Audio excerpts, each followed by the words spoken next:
Hi friends, ఇప్పుడైతే బుట్ట వేయడానికి వెళ్తున్నా. ఇది బుట్ట అనమాట.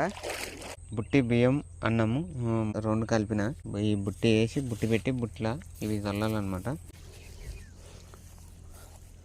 బుట్ట అయితే మస్తులోనికి వేసిన బియ్యము అన్నము కలుపుకునేటివి ఇప్పుడు బుట్టలు వేసుకున్నాము. బుట్ట అయితే వేసినాను. బుట్ట అయితే ఇక్కడ ఉంది. రేపు పొద్దునకి వచ్చి తీద్దామన్నమాట.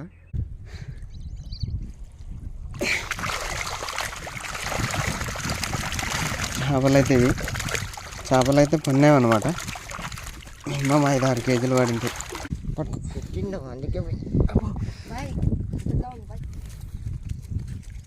గడ్డకి తీ బాయ్, గడ్డ పెట్టి. ఇదన్నమాట, చేపలు అయితే పన్నాయి.